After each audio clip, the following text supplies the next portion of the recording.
Other questions that I think that these movies pose and that I adore is, we've been talking about earlier, is humanity meant to be replaced by technology? Are we supposed to keep going in the route of these technological advances? Should we be pursuing these still when we can see the potential ramifications, whether it's in film and TV, but just from theories from great minds and thinkers? Is like, is it a good idea to keep pursuing AI? Is it a good idea to keep pursuing facial recognition and face swapping and deep fake technology? Because it's getting scarier and scarier every month, even though the videos are fun with the deep fake stuff, but it's pretty scary, especially like maybe if you're not from a country where you see like a massive political or celebrity icon saying something that they didn't actually see. That could be probably potentially dangerous or hazardous if you're from somewhere else, if you see that. Deepfake looks to me like one of the most dangerous future technologies in existence, and it is getting really scary accurate. It's like there's a few really popular accounts. Like there's that guy who does the Tom Cruise impression, and he must have similar features to Tom Cruise, which is why his Tom Cruise deepfake looks so real. But what's really scary is that it started out with like just people basically up close in the camera deep faking, but now deep fake is getting pretty accurate with someone standing pretty far away from the camera, wide angle shots, and you can see their full body and the face is looking pretty realistic nowadays. I think it's a scary technology. Going forward, it could have a lot of dangerous side effects once it gets to be extremely difficult to decipher what's real and what's not real. And when you factor that and combine that with like the voice of a person, you can make a version of a human being that and just do whatever you want with it. There's like the Arnold Schwarzenegger one that people keep putting into movies. Mm-hmm. It's scary how close it is, just putting Arnold Schwarzenegger's face onto a movie character from some random movie. It's really, I think it's a worrying technology, and it's kind of like people aren't taking it seriously. It's a funny thing. It's become a meme thing, but I think it has a lot of possibly dangerous ramifications. It reminds me of Equilibrium. So Equilibrium is a movie that Christian Bale was in like the early 2000s. I think it was before Batman Begins, after American Psycho. Yeah, it was 2002, I think. And it's in this kind of future supposed utopia where all of humanity has basically been dulled down. They've lost their way to their ability they don't to have feel. Emotion. Their ability to feel. So they take a medication to not feel anything. So yeah, they take this medication every day. They're supposed to. It's part of their society. Every day you have to wake up and take this pill until the character played by Christian Bale, he doesn't want to take it anymore.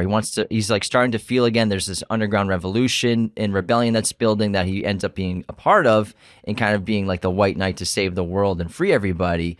And in that film, there's a political leader who, for the most part, whenever we see him, he's just a projection of this person. It's Vice Counsel DuPont.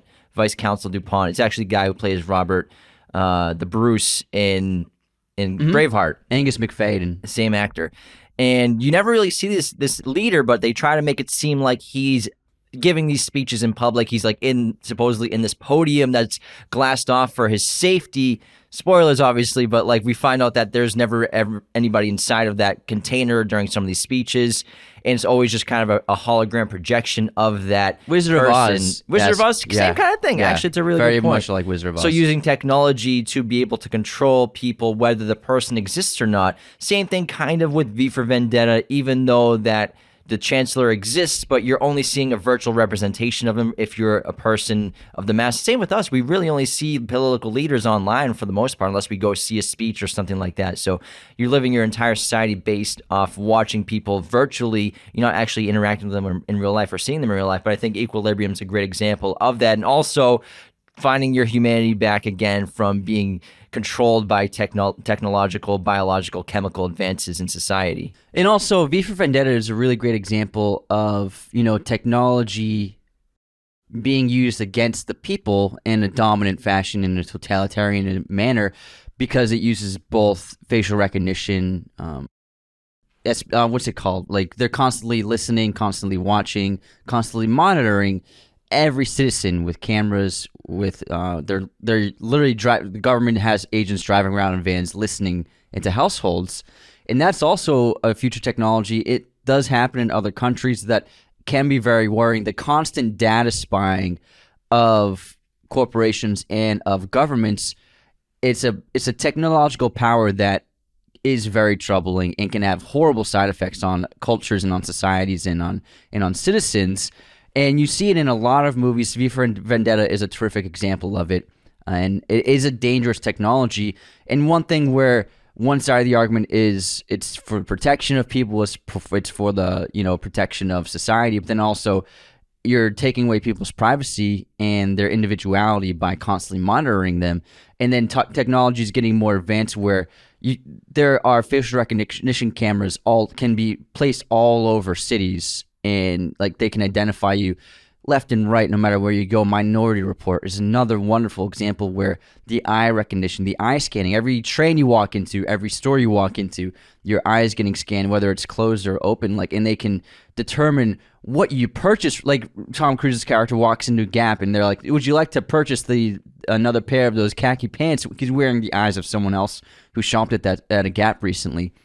And also just how the government forces and police forces can track anyone. And Minority Report is another great example where he's on the run. He can't really go anywhere with his eyes because they're going to find him no matter what room he walks into, no matter what street corner he turns into. They're going to find him. So the constant tracking and analyzing and monitoring of citizens is a very troubling technology used in a lot of great films. In Minority Report, obviously, it's the eye recognition. It's really the face recognition that's happening now, and cameras being put everywhere. Yeah. It's really a light example of it, even though it's really just mostly used in that movie for consumer products, consumer goods, as well as their specific branch of the government, their police agency for tracking. But think of that on an entire domestic scale for a government in terms of tracking versus just trying to sell you a product with like McDonald's or something like that. So I think that Minority Report's a fascinating example because that movie was made in 2005? 2002. 2002. Yeah. Holy crap, and it's still relevant for technology that's like being developed and